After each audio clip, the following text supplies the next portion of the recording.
Hello students, मैं हूं गौरव गोयल। तो आज हम नया टॉपिक पढ़ेंगे। एक पिछले लेक्चर में हमने क्या कवर किया था?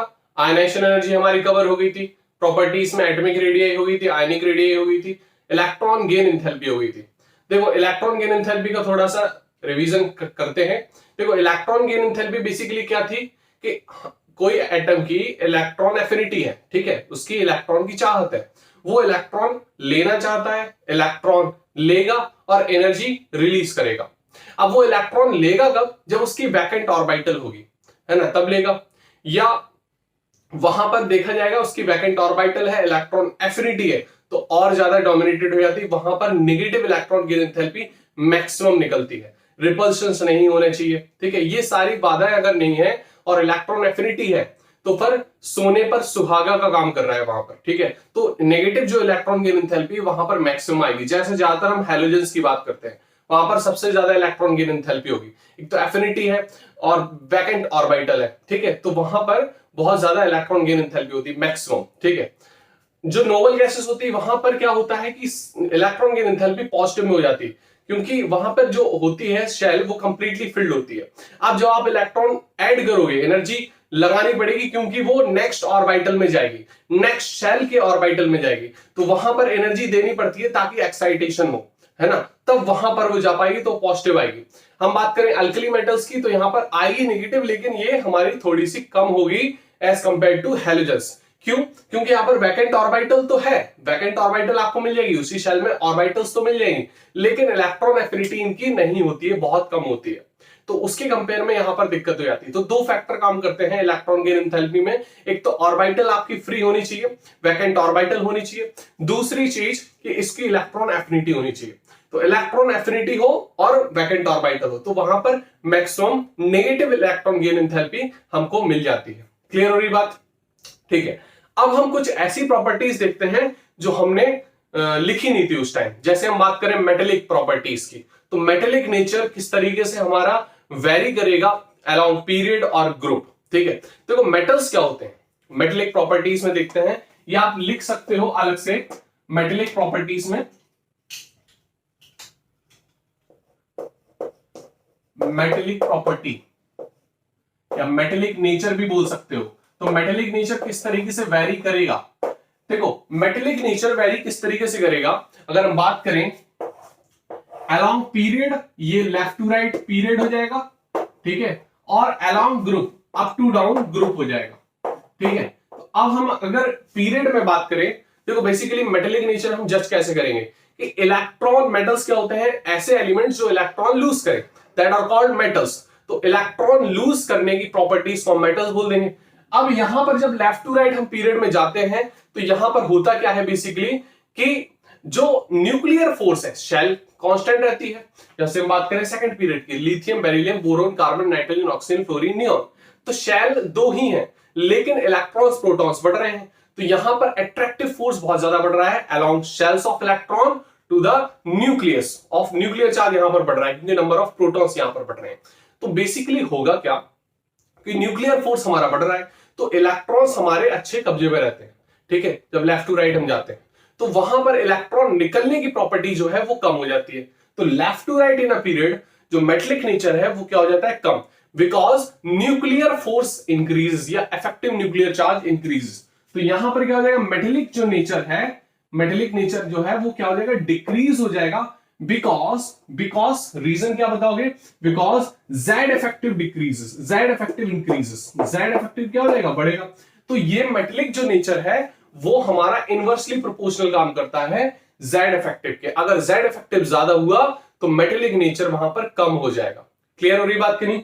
इसी तरीके से जब हम ग्रुप में बात करते हैं, ग्रुप में अप टू डाउन बात करते हैं, तो यहां पर नंबर ऑफ शेल्स बढ़ रहे हैं। जैसे हम बात करें lithium, sodium, potassium, rubidium, caesium, francium, पहले ग्रुप की बात करें तो फर्स्ट ग्रुप अल्कली मेटल्स का होता है। तो यहां पर जो शेल्स है वो बढ़ रही है। देखो 2-1 हमारा लिथियम का होता है, 2-8-1 सोडियम का होता है, 2-8-8-1 पोटेशियम का होता है। तो इस तरीके से यहां पर देखो शेल्स बढ़ रही है। 2-1 2 शेल है, 2-8-1 3 शेल है, 2-8-8-1 4 शेल हो गई। तो यहां पर ऐसे 2 3 4 शेल, नंबर ऑफ शेल्स बढ़ते हैं जैसे हम up to down in group में आते हैं। तो क्लियर हो रही बात? तो यहां पर जब न्यूक्लियर फोर्स जो है वो आउटर मोस्ट शेल जो है वो रेंज बढ़ती जा रही है। तो जब रेंज बढ़ रही है मतलब डिस्टेंस बढ़ रही है न्यूक्लियस की आउटर मोस्ट शेल से, तो वहां पर इलेक्ट्रॉन जो है वो इजिली निकल सकता है। और यहां पर एक इलेक्ट्रॉन निकलने के बाद अल्कली मेटल्स एक हमारी noble gas electronic configuration gain कर लेती है। तो बेसिकली ये इस वजह से ये इलेक्ट्रॉन डोनेट कर देते हैं। तो यहां पर अप टू डाउन की बात करें तो यहां पर नंबर ऑफ शेल्स बढ़ रही है, तो डिस्टेंस बढ़ रही है nucleus to the outermost shell of an atom, तो वहां पर इलेक्ट्रॉन इजिली निकल जाएगा। और इस वजह से यहां पर up to down in a group metallic nature increases. तो up to down in a group क्या हो जाएगा, metallic nature increases because number of shells increases, because number of shells increases. या और फैक्चुअल के साथ आप बोल सकते हो कि न्यूक्लियर फोर्स जो है वो आउटर मोस्ट शेल की जो डिस्टेंस है, डिस्टेंस बढ़ रही है, ठीक है, डिस्टेंस बढ़ने का भी बोल सकते हो nucleus to the outermost shell. और जब डिस्टेंस बढ़ रही है तो इफेक्टिव जो न्यूक्लियर चार्ज है आउटर मोस्ट शेल का वो क्या हो रहा है, कम हो रहा है, क्योंकि स्क्रीनिंग भी बढ़ती जाती है। जितनी शेल्स बीच में आती आएंगी, इलेक्ट्रॉन्स बीच में आते आएंगे, तो स्क्रीनिंग भी बढ़ती आएगी, शील्डिंग इफेक्ट भी बढ़ता जाएगा। तो इस वजह से जो न्यूक्लियर फोर्स है वो हमारा आउटर मोस्ट शेल पे कम हो जाएगा। इस वजह से इलेक्ट्रॉन इजिली डोनेट कर सकते हैं वो लोग। क्लियर हो रही बात की नहीं? तो ये इस तरीके से काम करेगा। इसको कैसे कर सकते हो, जो मेटेलिक नेचर है, जो मेटेलिक नेचर है वो हमारा कैसा काम कर रहा है, वो हमारा इनवर्सली प्रोपोर्शनल काम कर रहा है किसके, इफेक्टिव न्यूक्लियर चार्ज की। इफेक्टिव न्यूक्लियर चार्ज की ये हमारा इनवर्सली प्रोपोर्शनल काम करता है। बात क्लियर हो रही? तो अब ये मेटेलिक नेचर हो गया, इसी का जस्ट उल्टा हम नॉन मेटेलिक नेचर ले लेंगे।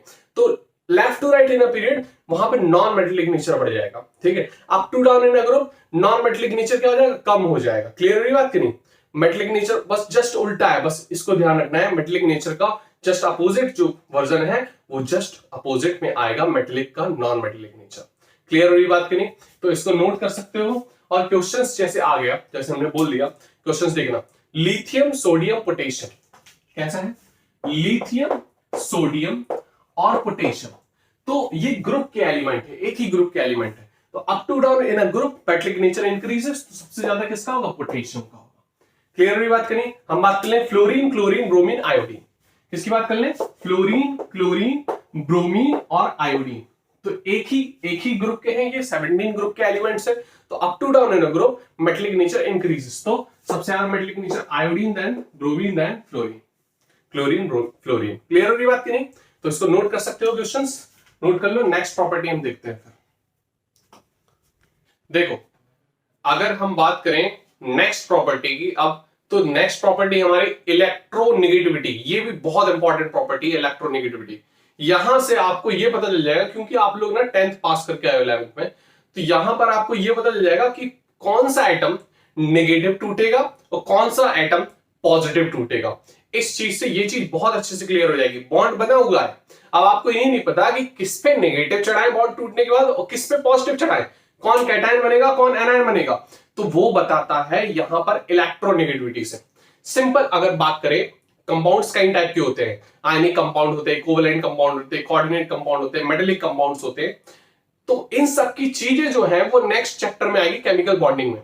लेकिन यहां पर एक इंपॉर्टेंट चीज हमें पढ़नी है कि इलेक्ट्रोनेगेटिविटी से हम कोवेलेंट कंपाउंड्स को, जो उनके बॉन्ड्स हैं, जैसे single bond, double bond, triple bond आपने पढ़े होंगे, तो वो बॉन्ड भी हम सारी उसी में समझाएंगे। यहां पर ये फैक्टर थोड़ा सा मिसमैच होता है कि ये केमिकल बॉन्डिंग के बाद आना चाहिए ये फैक्टर्स, लेकिन यहां पर हम समझा देंगे, आपको क्लियर पूरा कर देंगे कि बेसिकली होता क्या है। देखो आयनिक कंपाउंड्स क्या होते हैं, मेटल और नॉन मेटल के बीच में बनता है जो bond, that is called ionic bond. तो आयनिक बॉन्ड वहां पे क्लियर है, मेटल्स पॉजिटिव टूटेंगे और नॉन मेटल्स नेगेटिव टूटेंगे। ये सिंपल बिल्कुल क्लियर एंड कट है कि मेटल है नॉन मेटल है, कैटायन एनायन बनाएंगे, तो कैटायन हमेशा मेटल बनाएगा, एनायन हमेशा कौन बनाएगा, नॉन मेटल। क्लियर हो गई बात? अब जब हम बात करते हैं मेटेलिक की, मेटल्स जो मेटेलिक बॉन्ड बनते हैं, जैसे लोहा है, तो लोहे में केवल Fe है, मतलब Fe मतलब आयरन, तो आयरन ही आयरन है ना, आयरन के आइटम्स है। तो वहां पर जो है वो बॉन्डिंग अलग होती है, वो मेटेलिक बॉन्डिंग होती है, ठीक है। वहां पर कोई कैटायन एनायन नहीं टूटता, इलेक्ट्रॉन्स बस निकलते हैं और मेटल्स हमेशा कैटायन के फॉर्म में रहता है। हम बात करें अगर इंपॉर्टेंट कंपाउंड जो बॉन्ड होता है उसके कई कंपाउंड्स बनते हैं, तो कोवेलेंट बॉन्ड की बात करें तो कोवेलेंट जो बॉन्ड है वो नॉन मेटल्स के बीच में बनता है। अब दोनों नॉन मेटल्स हैं, तो कौन पॉजिटिव टूटेगा कौन नेगेटिव टूटेगा, ये डिपेंड करता है इलेक्ट्रोनेगेटिविटी पे। जिसकी ज्यादा इलेक्ट्रोनेगेटिविटी होगी वो उस तरफ नेगेटिव टूट जाएगा, इलेक्ट्रॉन वहां पे शिफ्ट हो जाएगा। देखो कोवलेंट जो बॉन्ड है वो बेसिकली बनता है शेयरिंग से। जैसे हमारा ए एटम है और बी एटम है, इसके पास एक इलेक्ट्रॉन फ्री है, इसके पास एक इलेक्ट्रॉन फ्री है, और एक एक इलेक्ट्रॉन की जरूरत है। ठीक है, एक एक इलेक्ट्रॉन की जरूरत है ना। जैसे हमने बात कर ली 2p1 है ना, या 2s1 है ना, 2p1 की बात कर ली तो 2p1 में एक एक इलेक्ट्रॉन है p ऑर्बिटल में, तो एक एक इलेक्ट्रॉन है तो वो क्या करेगा, एक एक इलेक्ट्रॉन आपस में शेयर करके, दो इलेक्ट्रॉन को जब शेयरिंग होती है तो एक बॉन्ड बनता है। तो इसने शेयरिंग की और इसने शेयरिंग की, तो दोनों ने शेयरिंग की, तो दो इलेक्ट्रॉन की शेयरिंग से एक सिंगल बॉन्ड बन जाता है। बेसिकली होता क्या है कि ए की ऑर्बिटल होती है, इसमें इलेक्ट्रॉन होता है, और बी की ऑर्बिटल होती है, इसमें इलेक्ट्रॉन होता है। तो जब दोनों की शेयरिंग होती है तो इलेक्ट्रॉन वहां आ जाता है कॉमन, और ये हो जाती है ओवरलैपिंग, ये हो जाती है ओवरलैपिंग दोनों की ऑर्बिटल में। ठीक है, हमने ऑर्बिटल आपको क्लियर कर दी थी स्ट्रक्चर ऑफ एटम में, वहां से आप देख सकते हो कि ऑर्बिटल पी की ऑर्बिटल क्या होती है ना, ये पी की ऑर्बिटल ये डबल डंबल, ये डंबल होती है, तो इस तरीके से होती है। तो यहां पर जो पॉजिटिव पॉजिटिव फेस है वो सेम तरीके से ओवरलैप कर जाएंगे, यहाँ पे नेगेटिव नेगेटिव। क्लियर हो रही बात करी, सेम फेस हमारे ओवरलैप करते हैं पी ऑर्बिटल में। तो हमने जस्ट एन एग्जांपल लिया, तो ऑर्बिटल जो है ओवरलैप होगी, एक ऑर्बिटल में एक एक इलेक्ट्रॉन है, ओवरलैप हो गई। ओवरलैप को हम बोल देते हैं जनरली शेयरिंग, लेकिन सही फैक्टर हम बताना है ओवरलैपिंग। तो ऑर्बिटल्स के ओवरलैपिंग की वजह से बनता है कोवलेंट बॉन्ड। ओवरलैपिंग, ऑर्बिटल के ओवरलैपिंग की वजह से बनता है कोवलेंट बॉन्ड। अब ऑर्बिटल में एक एक इलेक्ट्रॉन है, दोनों एटम के पास दो इलेक्ट्रॉन की ओवरलैपिंग हो रही है, मतलब शेयरिंग हो रही है, तो वहां पर बनता है सिंगल बॉन्ड। चार इलेक्ट्रॉन की शेयरिंग हो रही है, डबल बॉन्ड। छह इलेक्ट्रॉन की शेयरिंग हो रही है, ट्रिपल बॉन्ड। ठीक है, तो ये हमें देखना है single bond, double bond, triple bond कैसे बनता है। दो इलेक्ट्रॉन की शेयरिंग होती है तो सिंगल बॉन्ड, चार इलेक्ट्रॉन की शेयरिंग होती है तो डबल बॉन्ड, और 6 इलेक्ट्रॉन की शेयरिंग होती है तो ट्रिपल बॉन्ड बन जाता है। क्लियर हो रही बात करें, ये भी हम लुईस स्ट्रक्चर में हमने आपको बता दिया था। हम नेक्स्ट सारी चीज बताएंगे केमिकल बॉन्डिंग में। तो यहां पर हमें केवल ये समझना है। तो अब आपको ये समझना है जिसकी ज्यादा इलेक्ट्रोनेगेटिविटी आ जाती है न्यूक्लियर इफेक्टिव न्यूक्लियर चार्ज से। तो जिसका ज्यादा इफेक्टिव न्यूक्लियर चार्ज होगा उस तरह, अभी ये बॉन्ड है, ठीक है, ये बॉन्ड है। तो अब ये बॉन्ड के बाद जैसे हमने बोल दिया कि बी की इलेक्ट्रोनेगेटिविटी ज्यादा है, तो जो ये इलेक्ट्रॉन जो है वो बीच में नहीं रहेगा, वो किस तरफ शिफ्ट हो जाएगा, बी की तरफ। और अगर ये बॉन्ड अगर टूटा तो तुरंत की तुरंत ये बी की तरफ आ जाएगा, तो ये क्या हो जाएगा, बी नेगेटिव हो जाएगा और ए पॉजिटिव हो जाएगा। क्लियर। जैसे हमने एक बात एग्जांपल लेते हैं, तो जैसे 5 उस साइड बंदे हैं, 5 इस साइड बंदे हैं, और एक रोप से पकड़े हुए हैं, वो हम अपनी तरफ खींच रहे हैं, वो अपनी तरफ खींच रहे हैं। अब यहां पर जो है वो एक थोड़ी सी पावर ज्यादा है, यहां पर ताकतवर लोग हैं इस साइड, उस साइड ज्यादा ताकतवर लोग नहीं, तो जो पुलिंग है वो इस तरफ ज्यादा हो रही है ना, पुलिंग इस तरफ ज्यादा हो रही है, वो ज्यादा फोर्स नहीं लगा पा रहे, अपनी तरफ पुल नहीं कर पा रहे। तो पुल जब इस तरफ हो रही है, जैसे ही अगर रस्सी कटी तो गिरेंगे कौन, इस तरफ वाले, है ना, वो भी पुल कर रहे हैं, ये भी पुल कर रहे हैं, ताकत इनकी ज्यादा है। ठीक है, तो ये ज्यादा दूर तक गिरेंगे। तो जो ऐसी होती है, तो इलेक्ट्रॉन की शेयरिंग है ना, दो एटम है, अब बीच में इलेक्ट्रॉन है, तो ये जो पुल कर रहा है बी, ये बी वाला ज्यादा पुल कर रहा है अपनी तरफ, तो बी पुल कर रहा है, तो जब बॉन्ड टूटा तो इलेक्ट्रॉन इसकी तरफ आ गए, किसकी तरफ, बी की तरफ, तो इसको हम बोल देते हैं इलेक्ट्रोनेगेटिविटी बी की ज्यादा है। क्लियर हुई बात की नहीं। तो shifting of electron towards itself, ठीक है, तो बॉन्डेड इलेक्ट्रॉन जो होते हैं वो शिफ्ट हो जाते हैं एक तरफ, जिसकी इलेक्ट्रोनेगेटिविटी ज्यादा होती है, तो हम उसको हम बोल देते हैं इलेक्ट्रोनेगेटिविटी होती है उसकी ज्यादा। क्लियर हो रही बात की नहीं। ये तो एक थ्योरेटिकल कॉन्सेप्ट है। अगर हम ऑर्डर देखें इसका, देखो पहले इसकी डेफिनेशन देख लेते हैं। Electronegativity is a measure of tendency of an element to attract the bonding pair electron toward itself in a covalent bond. In एक कोवेलेंट बॉन्ड की बात हो रही है, जो बॉन्डिंग पेयर ऑफ इलेक्ट्रॉन होते हैं वो अपनी तरफ पुल करने की ताकत को, पुल करने की क्षमता को हम क्या बोल देते हैं, क्या बोल देते हैं, इलेक्ट्रोनेगेटिविटी। क्लियर हुई बात करें। अब अगर हम बात करें नॉन मेटल्स में जनरली हमारे जो बॉन्ड बनते हैं, तो वहां पर अगर हम देखते हैं तो फ्लोरीन की सबसे ज्यादा इलेक्ट्रोनेगेटिविटी होती है, फ्लोरीन की सबसे ज्यादा, पूरी पीरियोडिक टेबल में फ्लोरीन की सबसे ज्यादा इलेक्ट्रोनेगेटिविटी होगी, तो फिर ऑक्सीजन की, फिर नाइट्रोजन की, फिर क्लोरीन की, फिर ब्रोमीन की, फिर आयोडीन की, और फिर सल्फर की, कार्बन की, और फिर हाइड्रोजन की। अब इसको इस तरीके से याद कैसे करें? अब ये जो है ये वो एलिमेंट्स हैं, fluorine, oxygen, nitrogen, chlorine, bromine, iodine, sulphur, carbon, hydrogen, ये वो एलिमेंट है जिनके ज्यादातर बॉन्ड्स बनते हैं, जिनके मैक्सिमम तक बॉन्ड बनते हैं, ये वो एलिमेंट्स हैं। तो हम तुरंत बना लेंगे। जैसे हमने बात की HF की, है ना, हाइड्रोजन फ्लोराइड, ठीक है। तो अब आपको पता है कि फ्लोरीन की सबसे ज्यादा है, हाइड्रोजन की सबसे कम, तो जो इलेक्ट्रॉन है वो इस तरफ शिफ्ट हो जाएगा, तो फ्लोरीन नेगेटिव टूटेगा और हाइड्रोजन पॉजिटिव टूटेगा। क्लियर हो रही बात की नहीं? समझ में आ रही बात की नहीं? तो यहां पर अगर हम बात करें कार्बन और हाइड्रोजन के बीच में, तो CH4 हमारा बनता है ना, CH4 हमारा बन गया। तो जो कार्बन है वो इलेक्ट्रोनेगेटिविटी उसकी ज्यादा है थोड़ी सी, तो यहां पर कैसे टूटेगा ये? CH3 नेगेटिव और H प्लस, है ना, कार्बन पे यहां पे क्या आ जाएगा? नेगेटिव चार्ज आ जाएगा। क्लियर हो रही बात की नहीं? ये डिपेंड करती चीजें यहां पर, ठीक है।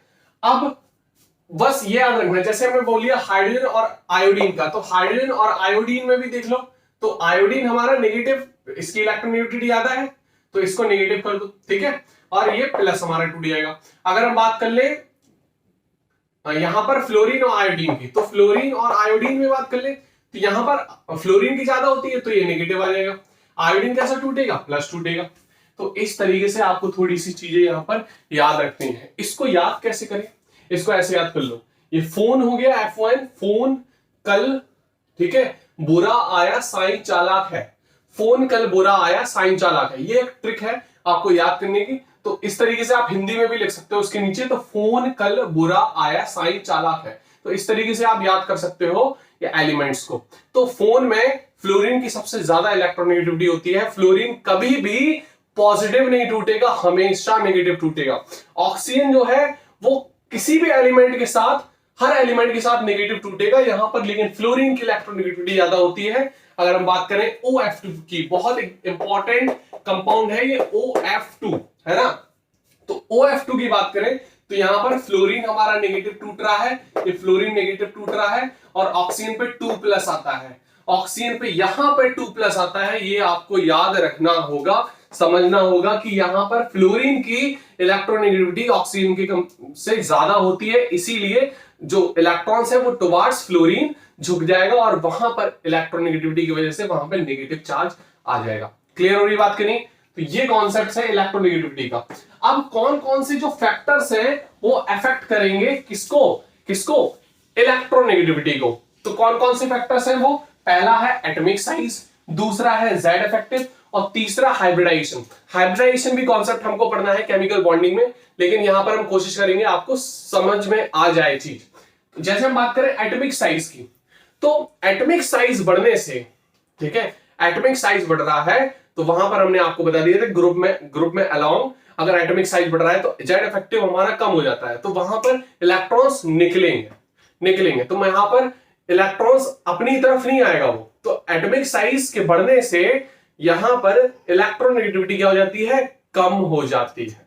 क्लियर? इनवर्सली प्रोपोर्शनल काम करेगा एटॉमिक साइज से, ठीक है। तो atomic size increases, electronegativity decreases. अगर हम बात करें फ्लोरीन, क्लोरीन, ब्रोमीन, आयोडीन में, अभी हमने देखा था ना फ्लोरीन, क्लोरीन, ब्रोमीन, आयोडीन, तो इस एग्जांपल से आपको बिल्कुल क्लियर हो जाएगा कॉन्सेप्ट। देखो, अगर हम बात करें फ्लोरीन, क्लोरीन, ब्रोमीन, आयोडीन में, फ्लोरीन, क्लोरीन, ब्रोमीन और आयोडीन, क्योंकि ये हैलोजेंस इसमें चारों हैं। देखो, फ्लोरीन भी है, क्लोरीन भी है, ब्रोमीन भी है, आयोडीन भी है, तो इलेक्ट्रोनेगेटिविटी क्या हो रही है? यहां पर डिक्रीज हो रही है। तो एटॉमिक साइज बढ़ रहा है यहां पर अप टू डाउन, ये ग्रुप की बात कर रहे हैं, तो एटॉमिक साइज यहां पर बढ़ रहा है, तो आयोडीन का सबसे बड़ा एटॉमिक साइज, लेकिन इलेक्ट्रोनेगेटिविटी कम है, तो ऑन इंक्रीजिंग। अब देखो इलेक्ट्रोनेगेटिविटी तो ये है ऑर्डर, ठीक है, और एटॉमिक साइज का ऑर्डर क्या है? जस्ट उल्टा ऑर्डर है। क्लियर हो रही बात की नहीं? ये क्या हो गया? एटॉमिक साइज का ऑर्डर, क्लियर, और ये क्या हो गया? इलेक्ट्रोनेगेटिविटी का ऑर्डर। क्लियर हो रही बात की नहीं हो रही? समझ में आ रही होगी चीज? तो ऊपर वाला इलेक्ट्रोनेगेटिविटी का है ऑर्डर, नीचे वाला कैसा है? एटॉमिक साइज के बेसिस पे। तो देखो जस्ट अपोजिट है, जस्ट क्या है? अपोजिट। अगर हम बात करें इलेक्ट्रोनेगेटिविटी की, तो फ्लोरीन सबसे ज्यादा, chlorine, then bromine, then iodine. Atomic size up to down बढ़ता है, तो आयोडीन की सबसे बड़ा size, then bromine, then chlorine, then iodine.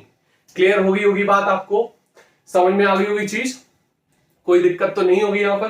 तो एटॉमिक साइज के इनवर्सली प्रोपोर्शनल काम करता है। अगर हम बात करें जेड इफेक्टिव की, तो जेड इफेक्टिव अगर ज्यादा है तो इलेक्ट्रॉन अपनी तरफ खींचेगा, ये डायरेक्टली प्रोपोर्शनल काम करेगा। तो जेड इफेक्टिव डायरेक्टली प्रोपोर्शनल काम करता है इलेक्ट्रोनेगेटिविटी से, क्योंकि जेड इफेक्टिव ज्यादा, न्यूक्लियर फोर्स ज्यादा होगा तो इलेक्ट्रॉन अपनी तरफ पुल करेगा, अपनी तरफ पुल करेगा। तो यही तो होता है shifting of electron toward itself, that is called electronegativity. तो यही काम जेड इफेक्टिव करता है। क्लियर हो रही बात की नहीं? अब बात करें हाइब्रिडाइजेशन की। यहां पर एक सिंपल सा कॉन्सेप्ट है, हाइब्रिडाइजेशन होती है अलग अलग ऑर्बिटल्स। अब एटम है, अलग अलग एटम है, जैसे हाइड्रोजन, 2 हाइड्रोजन 1 ऑक्सीजन, अलग अलग ऑर्बिटल्स हैं उनकी। 2 हाइड्रोजन की एसएस ऑर्बिटल होती है और जो ऑक्सीजन की होगी वो पी ऑर्बिटल होती है। तो एस पी हमारी ऑर्बिटल्स मिल जाती है, ठीक है। जब मिल जाती हैं तो एक मॉलिक्यूलर ऑर्बिटल बनाती हैं, जिसको हम एक सेम एनर्जी ऑर्बिटल्स बोल देते हैं, जिसको बोलते हैं हाइब्रिड ऑर्बिटल्स। उसको हम निकालते हैं हाइब्रिडाइजेशन। अभी हमको ये चीज समझनी नहीं है। आपने देखा होगा sp sp2 sp3, ये हमारी s ऑर्बिटल p ऑर्बिटल हमारी मिलती है। इसको हम हटा दे रहे हैं। आप पॉज करके ना ये डेफिनेशन लिख लेना, ताकि हम आपको ना चीजें थोड़ी सी क्लियर कट कर दें, यहाँ पर चीजें आपको थोड़ी सी क्लियर हो जाए, ठीक है। हम बात करते हैं हाइब्रिडाइजेशन की। जैसे s ऑर्बिटल p ऑर्बिटल से हमारी ये मिल रही है, तो ये बन गई sp ऑर्बिटल, ठीक है। तो यहां पर s जो है वो 50% है और p जो है वो 50% है। ये थोड़ा सा ये क्वेश्चंस आते हैं आईटी एडवांस में, ठीक है। नीट में भी ये क्वेश्चन ज्यादातर आएंगे नहीं, नीट में, मेंस में, एडवांस में ये क्वेश्चंस आते हैं, ये आपके स्कूल लेवल के हैं नहीं। अब अगर हम बात करें s परसेंटेज की, तो यहाँ पर 50% ये 50% की। अगर हम बात करें sp2, तो sp2 का परसेंटेज आपको पता है, s परसेंटेज कितना है यहाँ पर 33, कितना 33, ये हमारे 33 और 33 दो है ना, 2 है हमारे। क्लियर हो रही बात की नहीं? क्योंकि पी ऑर्बिटल 2 है तो टोटल 100 हो गया मिलाकर। अब यहां पर s करेक्टर कम हो गया। हम बात करते हैं sp3 की, है ना। तो sp3 में ये s करेक्टर कितना हो गया 25%। तो इस तरीके से जिसमें s करेक्टर ज्यादा होगा, जब हम हाइब्रिडाइजेशन पढ़ाएंगे वहां पर आप मिला लेना। अभी आपने स्टार बना लेना, अगर क्लियर नहीं हो 20-30% भी यहां पर क्लियर हो तो स्टार बना लेना। जैसी केमिकल बॉन्डिंग की सीरीज आती है वहां पर बहुत अच्छे से क्लियर हो जाएगा, क्योंकि हाइब्रिडाइजेशन का पूरा एक वीडियो बनेगा आपका, बहुत अच्छे से समझाया जाएगा, क्लियर कट। बहुत क्वेश्चंस आते हैं हाइब्रिडाइजेशन से, ठीक है। तो यहां पर अभी नहीं समझा सकते इसको। अब तो एस करेक्टर जितना ज्यादा होगा हाइब्रिडाइजेशन में, जितना ज्यादा एस करेक्टर होगा, एस करेक्टर जितना ज्यादा होगा उतनी ज्यादा इलेक्ट्रोनेगेटिविटी होगी। क्लियर हो रही बात की नहीं? उतनी ज्यादा इलेक्ट्रोनेगेटिविटी आपकी होगी। क्लियर हो रही बात की नहीं? जितना ज्यादा एस करेक्टर उतनी ज्यादा इलेक्ट्रोनेगेटिविटी। तो एस करेक्टर की डायरेक्टली प्रोपोर्शनल होगा। क्लियर? तो इतनी चीज ये इलेक्ट्रोनेगेटिविटी में थी, इसको नोट कर सकते हो आप, नोट कर लो। तो नेक्स्ट हम अभी प्रॉपर्टी देख चुके थे इलेक्ट्रोनेगेटिविटी। अब नेक्स्ट प्रॉपर्टी हम देखेंगे वैलेंसी और ऑक्सीडेशन स्टेट। देखो वैलेंसी बेसिकली होती क्या है, what are valency? Valence electron क्या होते हैं? वैलेंस इलेक्ट्रॉन चीज अलग होती है, वैलेंसी चीज अलग होती है। अगर न्यूक्लियस है ना, इसकी शेल्स मान लो, तो आउटर मोस्ट में जितने इलेक्ट्रॉन मौजूद होंगे, आउटर मोस्ट शेल में जितने इलेक्ट्रॉन मौजूद होंगे, उन इलेक्ट्रॉन्स को हम बोलते हैं valence electron. Outermost shell of electron are called valence electron. outermost shell electrons are called what? Valence electron. क्या कहलाते हैं भाई? वैलेंस इलेक्ट्रॉन्स कहलाते हैं। जो आउटर मोस्ट शेल में इलेक्ट्रॉन्स होते हैं उनको बोलते हैं वैलेंस इलेक्ट्रॉन। तो वैलेंसी क्या होती है? वैलेंसी होती है, अब जैसे हमने बात कर ली क्लोरीन की बात करें या फ्लोरीन की बात कर लें, तो तुरंत इमेजिन करने लगा करो उनके इलेक्ट्रॉनिक कन्फिगरेशन को। तो हमने क्लोरीन की बात की, तो क्लोरीन क्या होता है 2,8,7 17 होता है एटॉमिक नंबर। 2,8,7 एक इलेक्ट्रॉन चाहिए ऑक्टेट कंप्लीट, एक इलेक्ट्रॉन चाहिए और ऑक्टेट कंप्लीट मतलब स्टेबलाइज। तो यहां पर एक इलेक्ट्रॉन उसको चाहिए, एक इलेक्ट्रॉन का मतलब है, तो एक इलेक्ट्रॉन ले लेगा तो फिर कंप्लीट। तो वैलेंसी कितनी होगी यहां पर? वैलेंस इलेक्ट्रॉन कितने होंगे 7। आउटर मोस्ट शेल में इलेक्ट्रॉन्स कितने हैं 7। वैलेंसी कितनी होगी? एक इलेक्ट्रॉन लेगा तो -1 वैलेंसी हो जाएगी। सोडियम की बात करें तो सोडियम कितना होता है 281, इलेक्ट्रॉनिक कॉन्फ़िगरेशन 281, 11 एटॉमिक नंबर। तो इधर क्या है 281, एक इलेक्ट्रॉन लूज करेगा, इलेक्ट्रॉनिक कॉन्फ़िगरेशन नियॉन के बराबर, स्टेबलाइज। क्लियर हो रही बात कि नहीं? तो अब ये लूज करना चाहता है, वो गेन करना चाहता है, एक एक की बात है, कर लेने दो। तो जब ये गेन करेगा तो ऑक्टेट कंप्लीट, इसकी -1 वैलेंसी, ये लूज करेगा, यहां पर लूज करने के बाद ये ऑक्टेट कंप्लीट होगा, ये भी स्टेबल। तो अब इसके बाद ये कॉम्बाइन होंगे, है ना? इसके बाद अब ये इसने लूज कर लिया, बन गया प्लस, इसने गेन कर लिया, बन गया नेगेटिव।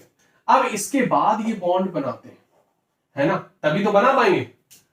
Na थोड़ी ना अकेला बन जाएगा बॉन्ड, Na इलेक्ट्रॉन लूज करेगा, कैटायन बनेगा, क्लोरीन इलेक्ट्रॉन लेगा, एनायन बनेगा, तब ये कैटायन एनायन बनेंगे, तब इसमें इलेक्ट्रोस्टैटिक फोर्स जनरेट होगा, आयनिक फोर्स जनरेट होगा, तो आयनिक बॉन्ड बनता है।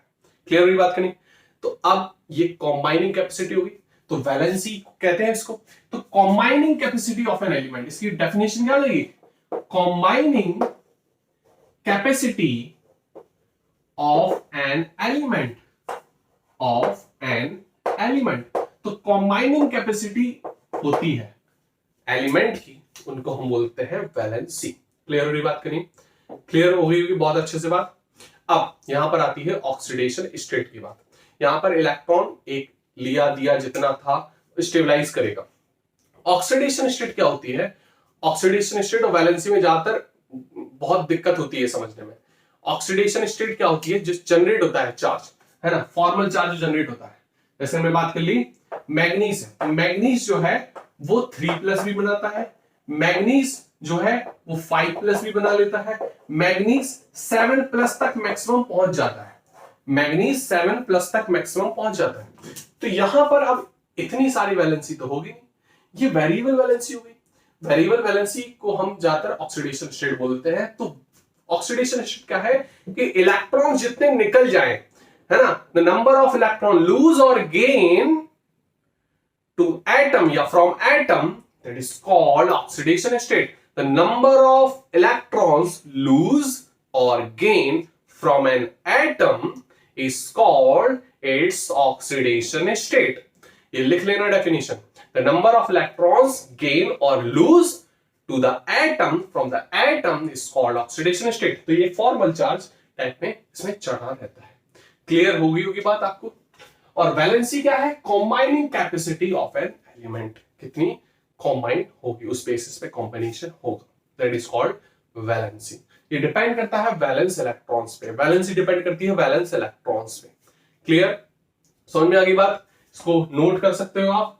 अब हम देखेंगे कुछ हमारे जो ऑक्साइड्स और हाइड्राइड्स होते हैं, है ना। ऑक्साइड्स मतलब कोई एलिमेंट है, ऑक्सीजन के साथ मिलकर क्या बनाता है? ऑक्साइड। कोई एलिमेंट है, ऑक्सीजन के साथ मिलकर क्या बनाता है? ऑक्साइड बना लेता है। क्लियर हो रही बात की नहीं?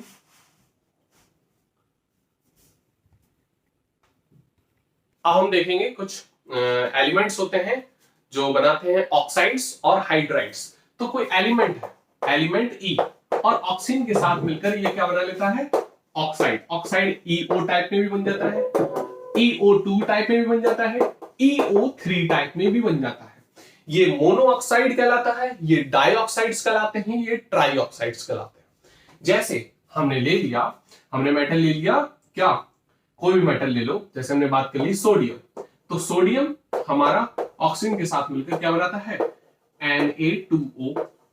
मैग्नीशियम, मैग्नीशियम क्योंकि सोडियम की एक वैलेंसी होती है, ऑक्सीजन की 2 नेगेटिव, ऑक्सीजन क्या होता है? 2 नेगेटिव, सोडियम क्या होता है? Na+, तो चार्ज तो बराबर करने होंगे ना, ये प्लस ये 2 नेगेटिव, तो 2 चार्ज हो गए बराबर, तो क्या हो जाएगा? Na2O, है ना। अब बात करते हैं Mg की O2 के साथ, तो Mg हमारा क्या बनता है? इसको बैलेंस कर लेंगे, बैलेंस नहीं किया अभी हमने, हमारी बात करी, ये 4 कर लोगे तो ये 2 हो जाएगा। अब हम MgO2 की बात करें तो Mg के साथ Mg2+ टूटता है ना, 282, 12 होते हैं इलेक्ट्रॉन्स, 2 इलेक्ट्रॉन्स लूज करता है, 2+ आता है, ऑक्सीजन में 2 नेगेटिव, तो 2+2 नेगेटिव मतलब दोनों बराबर है, तो क्या हो जाएगा? MgO बन जाएगा, मैग्नीज, मैग्नीशियम ऑक्साइड। क्लियर हो रही बात कि नहीं? तो जितने भी ये मेटल्स होते हैं, मेटल्स के ऑक्साइड्स जो बनते हैं वो हमारे कैसे होते हैं? बेसिक होते हैं। लिख सकते हो metal oxides are basic, metal oxides are basic. Clear? जितना ज्यादा वो मेटेलिक कैरेक्टर होगा उसके ऑक्साइड्स उतना ही ज्यादा बेसिक होगा। जितना ज्यादा कोई मेटल का मेटेलिक कैरेक्टर होगा उसका ऑक्साइड उतना ही बेसिक होगा। अगर हम बात करें सोडियम और मैग्नीशियम में, तो सोडियम का ऑक्साइड ही बना और मैग्नीशियम का ऑक्साइड ही बना। तो सोडियम और मैग्नीशियम में सोडियम ज्यादा हमारा क्या है, मेटेलिक नेचर है। क्लियर हो रही बात कि नहीं? तो यहां पर सोडियम का ऑक्साइड ज्यादा बेसिक होगा। इतनी बात समझ में आ गई होगी आपको, तो ये लिख सकते हो। हम और भी चीज बता रहे हैं, जैसे कार्बन के साथ ऑक्साइड बनता है CO, कार्बन डाइऑक्साइड भी बनाता है। सल्फर के साथ ऑक्साइड बनता है SO2, सल्फर ट्राइऑक्साइड भी बनाता है। तो ये हो गए नॉन मेटेलिक ऑक्साइड्स, है ना। नॉन मेटेलिक ऑक्साइड्स कैसे होते हैं, ज्यादातर हमारे कैसे होते हैं, एसिडिक होते हैं। मेटल ऑक्साइड बेसिक, तो नॉन मेटेलिक ऑक्साइड कैसे होते हैं, एसिडिक। कुछ ऑक्साइड्स ऐसे होते हैं जो एम्फोटेरिक होते हैं। कैसे होते हैं, एम्फोटेरिक। एम्फोटेरिक का मतलब समझ आ रहा है, एम्फोटेरिक, एम्फो जो वर्ड है ये डुअल नेचर को बताता है ना। ये कभी कभी एसिडिक भी आ जाएगा और बेसिक भी। जैसे एम्फीबियंस होते हैं, जैसे हमारे बात की टॉर्टॉइस की, तो टॉर्टॉइस जमीन में भी रहता है और पानी में भी रहता है। तो एम्फोटेरिक क्या होते हैं, वो एसिडिक की तरफ आ जाते हैं और बेसिक की तरफ भी आ जाते हैं। तो ज्यादातर एम्फोटेरिक ऑक्साइड्स हमारे मेटलॉइड्स के ऑक्साइड्स हम कह देते हैं, तो एम्फोटेरिक ऑक्साइड्स होते हैं। और कुछ ऑक्साइड्स और होते हैं एक्सेप्शनली, तो वो भी एम्फोटेरिक ऑक्साइड्स बनाते हैं। वो मेटेलिक में भी आते हैं, नॉन मेटेलिक में भी आते हैं। क्लियर हो गई होगी बात। तो ऑक्साइड्स, मेटल ऑक्साइड्स कैसे होते हैं, बेसिक होते हैं। नॉन मेटेलिक ऑक्साइड्स एसिडिक होते हैं। ठीक है, जितने ज्यादा नॉन मेटेलिक होगा उतना ज्यादा उसका ऑक्साइड्स एसिडिक में आएगा। जितना ज्यादा मेटल होगा उतना उसका मेटेलिक कैरेक्टर हम बता चुके, नॉन मेटेलिक कैरेक्टर हम बता चुके, उससे आप देख सकते हो। बात करते हैं हाइड्राइड्स की। तो अगर एलिमेंट हाइड्रोजन के साथ रिएक्शन कर रहा है तो वो बनाता है हाइड्राइड्स। क्या बनाता है वो, हाइड्राइड्स। इसको नोट कर सकते हो। अगर कोई एलिमेंट है और वो हाइड्रोजन के साथ रिएक्ट कर रहा है तो क्या बनाता है, हाइड्राइड बनाता है। क्या बनाता है, हाइड्राइड। ठीक है, अब जैसे ऑक्सीजन है तो ऑक्सीजन हमारा हाइड्राइड बनाता है H2O। ठीक है, HF फ्लोरीन बनाता है हाइड्राइड। ठीक है, सोडियम के साथ हाइड्राइड बनता है, लिथियम हाइड्राइड बनता है। ठीक है, तो इस तरीके से हमें देखना है।